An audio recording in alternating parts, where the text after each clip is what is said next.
नमस्कार। मुंशी प्रेमचंद की कहानी अपनी करनी मानवीय संवेदनाओं और जीवन की सच्चाइयों का सजीव चित्रण करती है।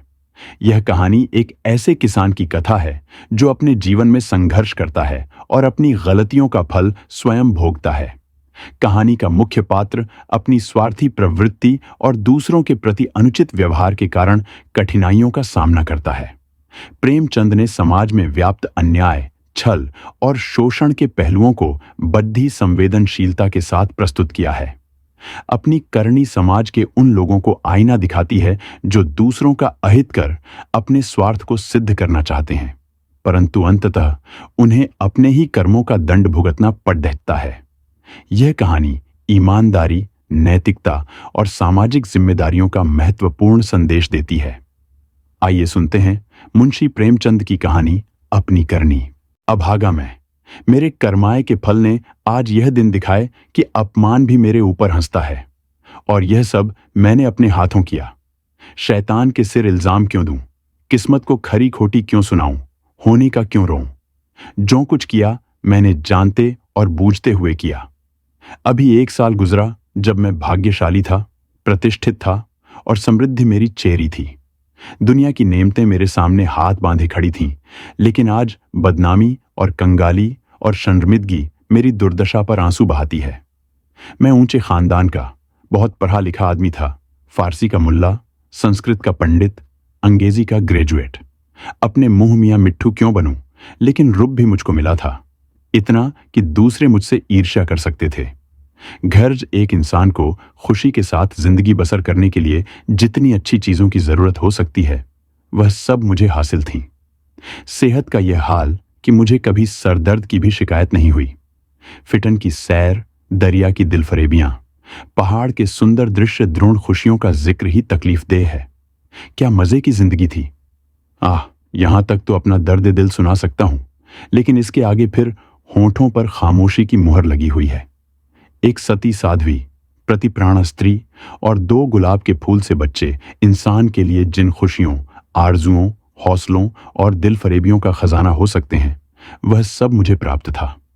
मैं इस योग्य नहीं कि उस पतित्र स्त्री का नाम जबान पर लाऊं। मैं इस योग्य नहीं कि अपने को उन लड़कों का बाप कह सकूं। मगर नसीब का कुछ ऐसा खेल था कि मैंने उन बेहिश्ती नेमतों की कद्र न की। जिस औरत ने मेरे हुक्म और अपनी इच्छा में कभी कोई भेद नहीं किया, जो मेरी सारी बुराइयों के बावजूद कभी शिकायत का एक हर्फ जबान पर नहीं लाई, जिसका गुस्सा कभी आंखों से आगे नहीं बढ़ने पाया। गुस्सा क्या था, कुंवर की बरखा थी। 2-4 हल्की हल्की बूंदें पड़ी और फिर आसमान साफ हो गया। अपनी दीवानगी के नशे में मैंने उस देवी की कद्र न की। मैंने उसे जलाया, रुलाया, तड़पाया। मैंने उसके साथ दगा की। जब मैं 2-2 बजे रात को घर लौटता था तो मुझे कैसे कैसे बहाने सूझते थे। नित नए हीले गढ़ता था। शायद विद्यार्थी जीवन में जब बैंड के मजे से मदरसे जाने की इजाजत न देते थे, उस वक्त भी बुद्धि इतनी प्रखर न थी। और क्या उस क्षमा की देवी को मेरी बातों पर यकीन आता था? वह भोली थी, मगर ऐसी नादान न थी। मेरी खुमार भरी आंखें और मेरे उथल्ले भाव और मेरे झूठे प्रेम प्रदर्शन का रहस्य क्या उससे छिपा रह सकता था? लेकिन उसकी रग रग में शराफत भरी हुई थी। कोई कमीना ख्याल उसकी जबान पर नहीं आ सकता था। वह उन बातों का जिक्र करके या अपने संदेहों को खुलेआम दिखलाकर हमारे पवित्र संबंध में खिंचाव या बदमज़गी पैदा करना बहुत अनुचित समझती थी। मुझे उसके विचार उसके माथे पर लिखे मालूम होते थे। उन बदमज़गियों के मुकाबले में उसे जलना और रोना ज्यादा पसंद था। शायद वह समझती थी कि मेरा नशा खुद ब खुद उतर जाएगा। काश इस शराफत के बदले उसके स्वभाव में कुछ ओछापन और अनुदारता भी होती। काश वह अपने अधिकारों को अपने हाथ में रखना जानती। काश वह इतनी सीधी न होती। काश अब अपने मन के भावों को छिपाने में इतनी कुशल न होती। काश वह इतनी मक्कार न होती। लेकिन मेरी मक्कारी और उसकी मक्कारी में कितना अंतर था। मेरी मक्कारी हरामकारी थी, उसकी मक्कारी आत्म बलिदानी। एक रोज मैं अपने काम से फुसरत पाकर शाम के वक्त मनोरंजन के लिए आनंद वाटिका में पहुंचा और संगमरमर के हौज पर बैठकर मछलियों का तमाशा देखने लगा। एकाएक निगाह ऊपर उठी तो मैंने एक औरत का बेले की झाड़ियों में फूल चुनते देखा। उसके कपड़े मैले थे और जवानी की ताजगी और गर्व को छोड़कर उसके चेहरे में कोई ऐसी खास बात न थी। उसने मेरी तरफ आंखें उठाईं और फिर फूल चुनने में लग गई, गोया उसने कुछ देखा ही नहीं। उसके इस अंदाज ने, चाहे वह उसकी सरलता ही क्यों न रही हो, मेरी वासना को और भी उद्दीप्त कर दिया। मेरे लिए यह एक नई बात थी कि कोई औरत इस तरह देखे कि जैसे उसने नहीं देखा। मैं उठा और धीरे धीरे कभी जमीन और कभी आसमान की तरफ ताकते हुए बेले की झाड़ियों के पास जाकर खुद भी फूल चुनने लगा। इस डिठाई का नतीजा यह हुआ कि वह मालिन की लड़की वहां से तेजी के साथ बाग के दूसरे हिस्से में चली गई। उस दिन से मालूम नहीं वह कौन सा आकर्षण था जो मुझे रोज शाम के वक्त आनंद वाटिका की तरफ खींच ले जाता। उसे मोहब्बत हरगिज नहीं कह सकते। अगर मुझे उस वक्त भगवान न करें उस लड़की के बारे में कोई शोक समाचार मिलता तो शायद मेरी आंखों से आंसू भी ना निकले। जोगिया धारण करने की तो चर्चा ही व्यर्थ है। मैं रोज जाता और नए नए रूप धरकर जाता, लेकिन जिस प्रकृति ने मुझे अच्छा रूप रंग दिया था उसी ने मुझे वाचालता से वंचित भी कर रखा था। मैं रोज जाता और रोज लौट जाता, प्रेम की मंजिल में एक कदम भी आगे न बढ़ पाता था। हाँ, इतना अलबत्ता हो गया कि उसे वह पहली सी झिझक न रही। आखिर इस शांतिपूर्ण नीति को सफल बनाने न होते देख मैंने एक नई युक्ति सोची। एक रोज मैं अपने साथ अपने शैतान बुलडॉग टॉमी को भी लेता गया। जब शाम हो गई और वह मेरे धैर्य का नाश करने वाली फूलों से आंचल भरकर अपने घर की ओर चली तो मैंने अपने बुलडॉग को धीरे से इशारा कर दिया। बुलडॉग उसकी तरफ बाज की तरफ झपटा। फूलमती ने एक चीख मारी, 2-4 कदम दौड़ी और जमीन पर गिर पड़ी। अब मैं छड़ी हिलाता, बुलडॉग की तरफ गुस्से भरी आंखों से देखता और हाय हाय चिल्लाता हुआ दौड़ा और उसे जोर से 2-3 डंडे लगाए। फिर मैंने बिखरे हुए फूलों को समेटा, सहमी हुई औरत का हाथ पकड़कर बिठा दिया और बहुत लज्जित और दुखी भाव से बोला, यह कितना बड़ा बदमाश है, अब इसे अपने साथ कभी नहीं लाऊंगा। तुम्हें इसने काट तो नहीं लिया? फूलमती ने चादर से सर को रांकते हुए कहा, तुम ना आ जाते तो वह मुझे नोच डालता। मेरे तो जैसे मन भर में पैर हो गए थे। मेरा कलेजा तो अभी तक धड़क रहा है। यह तीर लक्ष्य पर बैठा, खामोशी की मुहर टूट गई। बातचीत का सिलसिला कायम हुआ। बांध में एक दरार हो जाने की देर थी, फिर तो मन की उमंगों ने खुद ब खुद काम करना शुरू किया। मैंने जैसे जैसे जाल फैलाए, जैसे जैसे स्वांग रचे, वह रंगीन तबीयत के लोग खूब जानते हैं। और यह सब क्यों? मोहब्बत से नहीं, सिर्फ जरा देर दिल को खुश करने के लिए, सिर्फ उसके भरे पूरे शरीर और भोलेपन पर रीझ कर। यों मैं बहुत नीच प्रकृति का आदमी नहीं हूं। रूप रंग में फूलमती का इंदु से मुकाबला न था। वह सुंदरता के सांचे में ढली हुई थी। कवियों ने सौंदर्य की जो कसौटियां बनाई हैं वह सब वहां दिखाई देती थीं, लेकिन पता नहीं क्यों मैंने फूलमती की धंसी हुई आंखों और फूले हुए गालों और मोटे मोटे होठों की तरफ अपने दिल का ज्यादा खिंचाव देखा। आना जाना बढ़ा और महीना भर भी गुजरने न पाया कि मैं उसकी मोहब्बत के जाल में पूरी तरह फंस गया। मुझे अब घर की सादा जिंदगी में कोई आनंद न आता था, लेकिन दिल ज्यों-ज्यों घर से उचटता जाता था त्यों-त्यों मैं पत्नी के प्रति प्रेम का प्रदर्शन और भी अधिक करता था। मैं उसकी फरमाइशों का इंतजार करता रहता और कभी उसका दिल दुखाने वाली कोई बात मेरी जबान पर न आती। शायद मैं अपनी आंतरिक उदासीनता को शिष्टाचार के पर्दे के पीछे छिपाना चाहता था। धीरे धीरे दिल की यह कैफियत भी बदल गई और बीवी की तरफ से उदासीनता दिखाई देने लगी। घर में कपड़े नहीं हैं, लेकिन मुझसे इतना न होता कि पूछ लूं। सच ये है कि मुझे अब उसकी खातिरदारी करते हुए एक डर सा मालूम होता था कि कहीं उसकी खामोशी की दीवार टूट न जाए और उसके मन के भाव जबान पर न आ जाएं। यहां तक कि मैंने गिरस्ती की जरूरतों की तरफ से भी आंखें बंद कर लीं। अब मेरा दिल और जान और रुपया पैसा सब फूलमती के लिए था। मैं खुद कभी सुनार की दुकान पर न गया था, लेकिन आजकल कोई मुझे रात गए एक मशहूर सुनार के मकान पर बैठा हुआ देख सकता था। बजाज की दुकान में भी मुझे रुचि हो गई। एक रोज शाम के वक्त रोज की तरह मैं आनंद वाटिका में सैर कर रहा था और फूलमती सोहलों सिंगार किए, मेरी सुनहरी रुपहली भेंटों से लदी हुई एक रेशमी साड़ी पहने बाग की क्यारियों में फूल तोड़ रही थी, बल्कि यूं कहो कि अपनी चुटकियों में मेरे दिल को मसल रही थी। उसकी छोटी छोटी आंखें उस वक्त नशे के हुस्न में फैल गईं थीं और उनमें शोखी और मुस्कुराहट की झलक नजर आती थी। अचानक महाराजा साहब भी अपने कुछ दोस्तों के साथ मोटर पर सवार आ पहुंचे। मैं उन्हें देखते ही अगवानी के लिए दौड़ा और आदाब बजा लाया। बेचारी फूलमती महाराजा साहब को पहचानती थी, लेकिन उसे एक घने कूंज के अलावा और कोई छिपने की जगह न मिल सकी।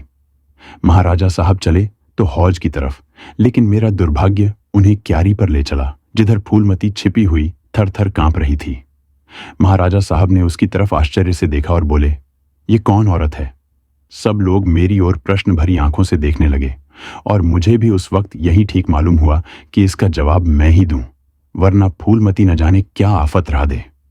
लापरवाही के अंदाज से बोला, इसी बाग के माली की लड़की है, यहां फूल तोड़ने आई होगी। फूलमती लज्जा और भय के मारे जमीन में धंसी जाती थी। महाराजा साहब ने उसे सर से पांव तक गौर से देखा और तब संदेहशील भाव से मेरी तरफ देखकर बोले, यह माली की लड़की है? मैं इसका क्या जवाब देता? इसी बीच कमबख्त दुर्जन माली भी अपनी फटी हुई पाग संभालता, हाथ में कुदाल लिए हुए दौड़ता हुआ आया और सर को घुटनों से मिलाकर महाराज को प्रणाम किया। महाराजा ने जरा तेज लहजे में पूछा, यह तेरी लड़की है? माली के होश उड़ गए। कांपता हुआ बोला, हुजूर। महाराज, तेरी तनख्वाह क्या है? दुर्जन, हुजूर 5 रुपए। महाराज, यह लड़की कुंवारी है या ब्याही? दुर्जन, हुजूर अभी कुंवारी है। महाराज ने गुस्से में कहा, या तो तू चोरी करता है या डाका मारता है, वरना यह कभी नहीं हो सकता कि तेरी लड़की अमीरजादी बनकर रह सके। मुझे इसी वक्त इसका जवाब देना होगा, वरना मैं तुझे पुलिस के सुपुर्द कर दूंगा। ऐसे चाल चलन के आदमी को मैं अपने यहां नहीं रख सकता। माली की तो घिघी बंध गई और मेरी यह हालत थी कि काटो तो बदन में लहू नहीं। दुनिया अंधेरी मालूम होती थी। मैं समझ गया कि आज मेरी शामत सर पर सवार है, वह मुझे जड़ से उखाड़कर दम लेगी। महाराजा साहब ने माली को जोर से डांटकर पूछा, तू खामोश क्यों है? बोलता क्यों नहीं? दुर्जन फूट फटकर रोने लगा।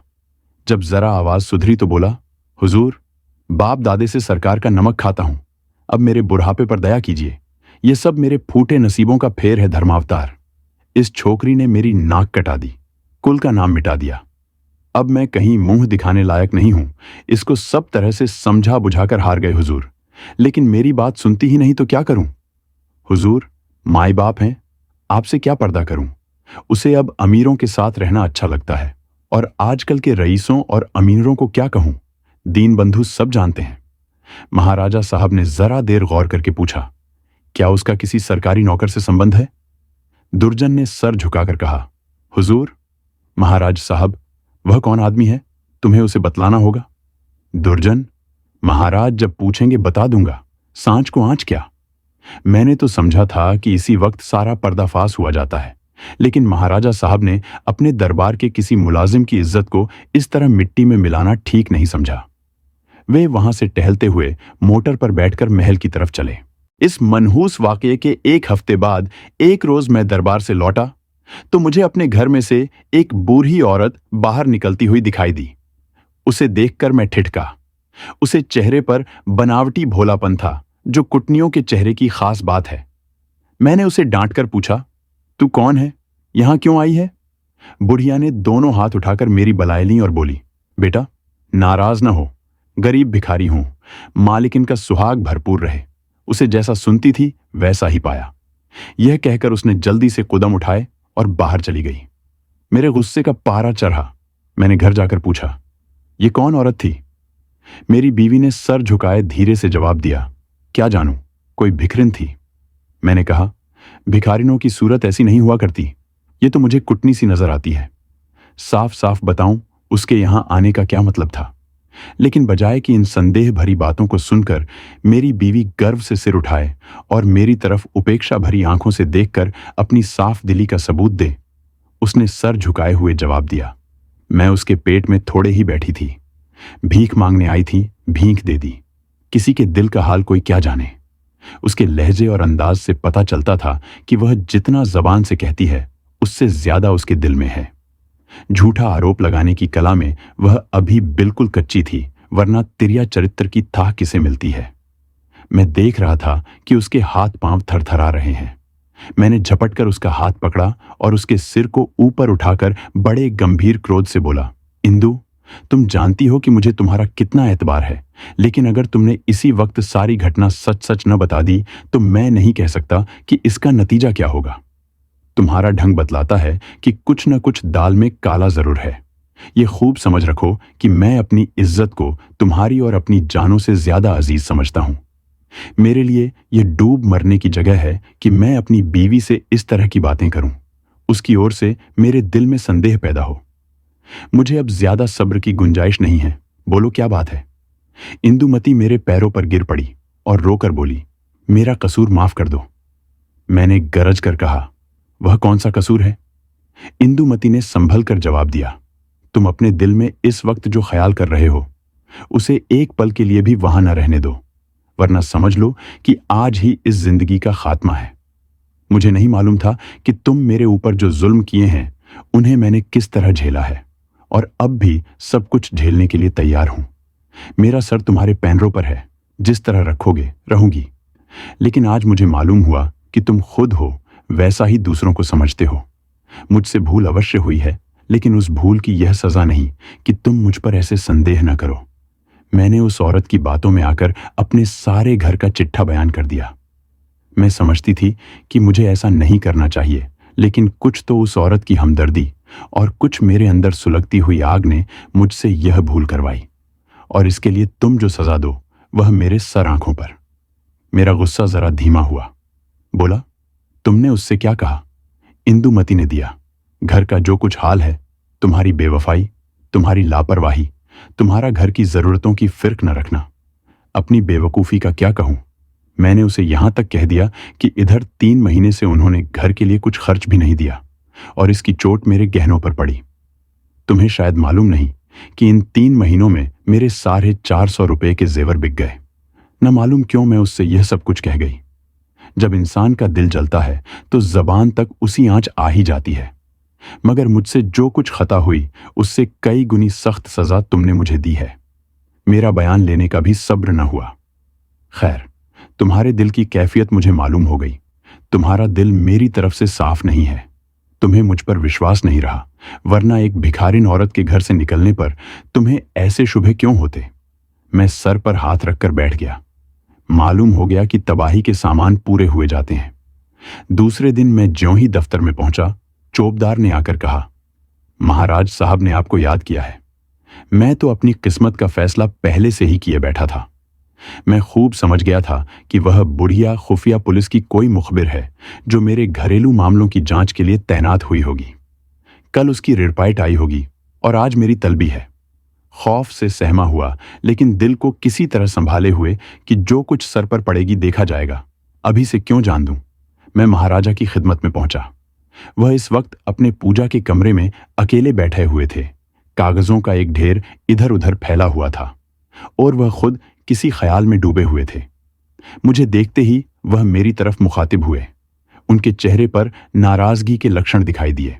बोले, कुंवर श्याम सिंह, मुझे बहुत अफसोस है कि तुम्हारी बाबत मुझे जो बातें मालूम हुई वह मुझे इस बात के लिए मजबूर करती हैं कि तुम्हारे साथ सख्ती का बर्ताव किया जाए। तुम मेरे पुराने वसीकादार हो और तुम्हें यह गौरव कई पीढ़ियों से प्राप्त है। तुम्हारे बुजुर्गों ने हमारे खानदान की जान लगाकर सेवाएं की हैं और उन्हीं के सिलेन में यह वसीका दिया गया था, लेकिन तुमने अपनी हरकतों से अपने को इस कृपा के योग्य नहीं रखा। तुम्हें इसलिए वसीका मिलता था कि तुम अपने खानदान की परवरिश करो, अपने लड़कों को इस योग्य बनाओ कि वह राज्य की कुछ खिदमत कर सकें। उन्हें शारीरिक और नैतिक शिक्षा दो ताकि तुम्हारी जात से रियासत की भलाई हो, न कि इसीलिए कि तुम इस रुपये को बेहुदा ऐशपस्ती और हरामकारी में खर्च करो। मुझे इस बात से बहुत तकलीफ होती है कि तुमने अब अपने बाल बच्चों की परवरिश की जिम्मेदारी से भी अपने को मुक्त समझ लिया है। अगर तुम्हारा यही ढंग रहा तो यकीनन वसीकादारों का एक पुराना खानदान मिट जाएगा। इसलिए आज से हमने तुम्हारा नाम वसीकादारों की फहरिस्त से खारिज कर दिया और तुम्हारी जगह तुम्हारी बीवी का नाम दर्ज किया गया। वह अपने लड़कों को पालने पोसने की जिम्मेदार है। तुम्हारा नाम रियासत के मालियों की फहरिस्त में लिया जाएगा। तुमने अपने को इसी के योग्य सिद्ध किया है और मुझे उम्मीद है कि यह तबादला तुम्हें नागवार न होगा। बस जाओ और मुमकिन हो तो अपने किए पर पछताओ। मुझे कुछ कहने का साहस न हुआ। मैंने बहुत धैर्यपूर्वक अपने किस्मत का यह फैसला सुना और घर की तरफ चला। लेकिन 2 ही 4 कदम चला था कि अचानक खचाल आया। किसके घर जा रहे हो? तुम्हारा घर अब कहाँ है? मैं उलटे कदम लौटा। जिस घर का मैं राजा था वहां दूसरों का आश्रित बनकर मुझसे नहीं रहा जाएगा, और रहा भी जाए तो मुझे रहना चाहिए। मेरा आचरण निश्चय ही अनुचित था, लेकिन मेरी नैतिक संवेदना अभी इतनी थोथी न हुई थी। मैंने पक्का इरादा कर लिया कि इसी वक्त इस शहर से भाग जाना मुनासिब है, वरना बात फैलते ही हमदर्दों और बुरा चेतने वालों का एक जमघट हालचाल पूछने के लिए आ जाएगा। दूसरों की सूखी हमदर्दियां सुननी पड़ेंगी, जिनके पर्दे में खुशी झलकती होगी। एक बार, सिर्फ एक बार मुझे फूलमती का ख्याल आया। उसके कारण यह सब दुर्गत हो रही है, उससे तो मिल ही लूं। मगर दिल ने रोका। क्या एक वैभवशाली आदमी की जो इज्जत होती थी वह अब मुझे हासिल हो सकती है? हरगिज नहीं। रूप की मंडी में वफा और मोहब्बत के मुकाबले में रुपया पैसा ज्यादा कीमती चीज है। मुमकिन है इस वक्त मुझ पर तरस खाकर या क्षणिक आवेश में आकर फूलमती मेरे साथ चलने पर आमादा हो जाए, लेकिन उसे लेकर कहां जाऊंगा? पांवों में बेड़ियां डालकर चलना तो और भी मुश्किल है। इस तरह सोच विचार कर मैंने बंबई की राह ली और अब 2 साल से एक मिल में नौकर हूं। तनख्वाह सिर्फ इतनी है कि ज्यों-त्यों जिंदगी का सिलसिला चलता रहे, लेकिन ईश्वर को धन्यवाद देता हूं और इसी को यथेष्ट समझता हूं। मैं एक बार गुप्त रूप से अपने घर गया था। फूलमती ने एक दूसरे रईस से रूप का सौदा कर लिया है, लेकिन मेरी पत्नी ने अपने प्रबंध कौशल से घर की हालत खूब संभाल ली है। मैंने अपने मकान को रात के समय लालसा भरी आंखों से देखा। दरवाजे पर 2 लालटेनें जल रही थीं और बच्चे इधर उधर खेल रहे थे। हर तरफ सफाई और सुथरापन दिखाई देता था। मुझे कुछ अखबारों के देखने से मालूम हुआ कि महीनों तक मेरे पते निशान के बारे में अखबारों में इश्तहार छपते रहे, लेकिन अब यह सूरत लेकर मैं वहां क्या जाऊंगा और यह कालिख लगा मुंह किसको दिखाऊंगा? अब तो मुझे इसी गिरी पड़ी हालत में जिंदगी के दिन काटने हैं, चाहे रोकर काटूं या हंसकर। मैं अपनी हरकतों पर अब बहुत शर्मिंदा हूं। अफसोस, मैंने उन नेमतों की कद्र न की, उन्हें लात से ठोकर मारी। यह उसी की सजा है कि आज मुझे यह दिन देखना पड़ रहा है। मैं वह परवाना हूं जिसकी खाक भी हवा के झोंकों से नहीं बची। फिर मिलते हैं मुंशी प्रेमचंद की अन्य किसी कहानी के साथ। धन्यवाद।